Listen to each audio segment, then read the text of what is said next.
Hey folks, this is Michael Kelsey, Taylor Shackelford for your Cowboys at the Capitol report for this deadline week here in the middle of March. A big week. We finalize bills that must come off their chamber of origin and go to the other side of the rotunda. So big week. Couple bills we want to talk with you about. We've been working on, and we're tickled that this bill is going to be coming over to the House side now. Senator Dossett carried a bill for us that would eliminate the requirement for you to have a DOT number if you are farm tagged and you're hauling your own cattle, your own hay. So that's a bill that we're very excited about. Again, it's on moving over to the House. We'll be following it over that way. Taylor's going to tell us about another bill.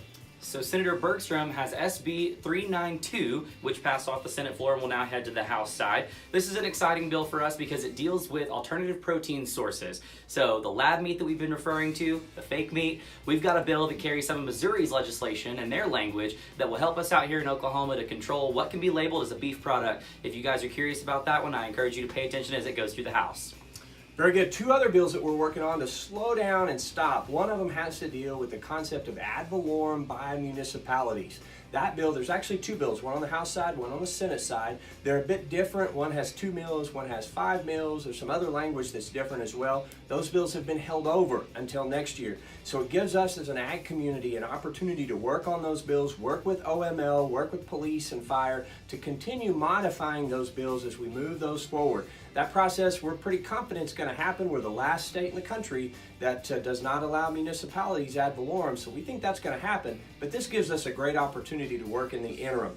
The final bill I want to talk about deals with ag sales tax. We've been working with Senator Quinn to modify his bill to be more friendly to us. That bill's up this week, possibly.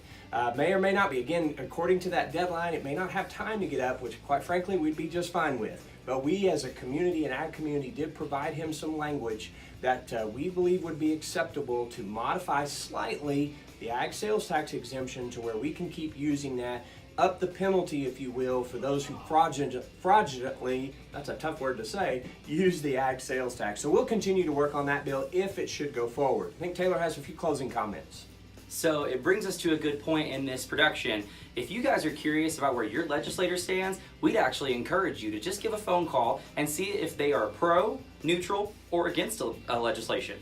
We have mentioned some bills here today that we're very pro, some that maybe we're not so pro. We'd encourage you guys to take the advantage to contact your representative and to get in touch. We've got a link provided here in the email for you guys, so if you'll just follow that, figure out who your representative is, and put in a phone call. Do your part to get involved in your state legislature.